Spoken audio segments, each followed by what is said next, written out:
other stuff. There's enough people in this world. There's more than enough people in this world. And I do not need to join in the ranks of reproducing myself. When you have a baby, you need to be willing to commit your time to this other human being that you've created. Be honest with yourself. Do you want to give your time to somebody else, or do you want to use your time doing things you like to do? I am always busy. I am never sitting here crying over not having a boyfriend or not having a husband. I am always up to something. I am writing. I am at work, at my day job. I am driving all over Kingdom Come to courthouses and setting up eviction procedures. I mean, I'm always busy.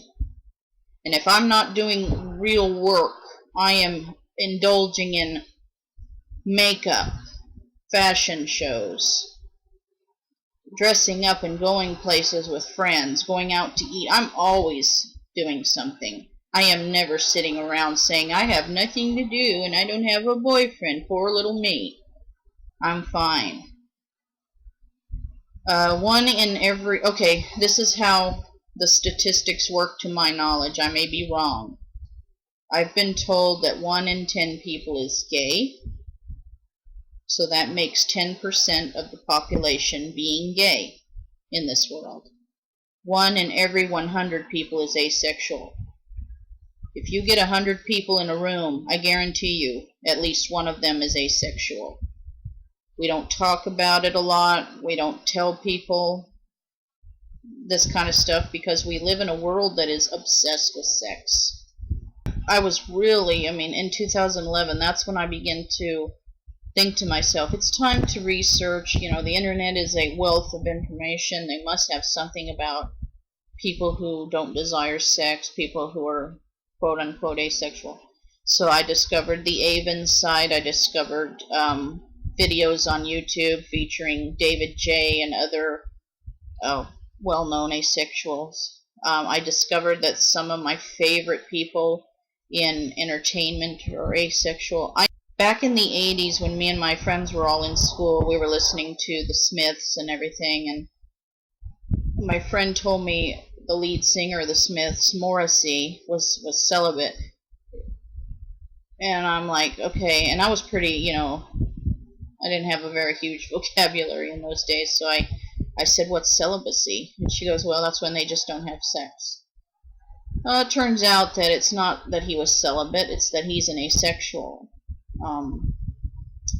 I think he's tried to have relationships with people, but, in reality, his sexuality is asexual. He's just not somebody who gets a huge lift in life out of having sex with people. So he is a famous asexual. Janine Garofalo is also one of my favorite people. She's hilarious. She's brilliant. She made me laugh in every single movie she's ever done.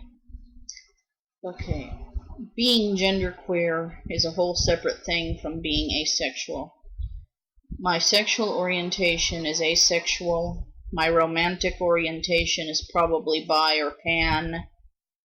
And my gender identity is genderqueer, which means it doesn't mean I feel like a guy some days and I feel like a woman other days. That could be the case in some people, but for my case, genderqueer means that each day I just feel kind of like unisex. I don't feel either way. I dress up in pretty outfits, I wear makeup, but I do not feel female. I like to get together with guys, and I like to make jokes with them that they completely laugh at, and they're almost uncomfortable laughing in front of me at them because I'm a female physically. But I love to joke around with guys. I love to talk to guys. I'm not into football or sports or anything like that. I'm not into guns or hunting or any of those hobbies that are traditionally male hobbies. But I do enjoy the company of men. I do enjoy hanging out with them and talking and laughing. I don't feel male or female. Just because I dress like this and wear scarves and hats and pretty clothes and lipstick does not mean I feel female. It just because there's drag queens out there that love to put on tons more makeup than I do.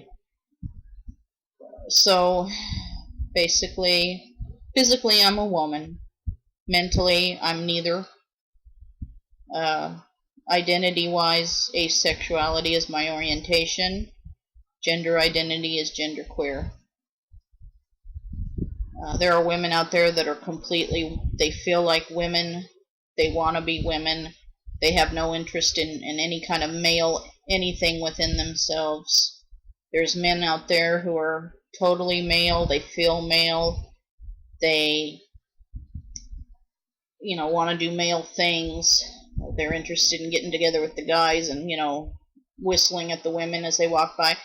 There's those kind of people. And then there's men out there that want to dress up in dresses and high heels and wigs and makeup. And then there's women out there who have no interest in putting on makeup, no interest in anything traditionally womanly, feminine. They are comfortable wearing very traditionally male clothing. They cut their hair in styles that are considered mannish. I mean, we live in a very diverse world. And one of my biggest pet peeves about certain groups of people is that they want everybody to fit into one tiny little box. Women are all like, put them in dresses, make them real sweet and submissive and gentle and quiet and homemakers and, lovers of cooking and baking and things like that. And all the men should be out, chopping wood and spitting tobacco and cussing and, driving trucks and boxing and indulging in, violent contact sports. There's certain people that because of a certain set of books or somebody's opinion from 2,000 to 6,000 years ago, there are certain people out there that they think we're all supposed to be certain ways, and the reality is we live in a very diverse world. And I'm very open-minded about a lot of things. There are some things that I am closed-minded about, and I won't discuss them in this video, but there are things that I draw the line at some things, but mostly as far as human sexuality goes, I'm pretty open-minded. I would say at least 85% open-minded. I'm not perfect, but I have strong convictions about what I think is not right. There are things I consider immoral, and if that makes me sort of a bigot, so be it. I'll talk about those in a separate video later. For right now, though, this is Asexuality Awareness Week, and as soon as I edit this video, you might have an idea about who I am and my story. Talk to you later.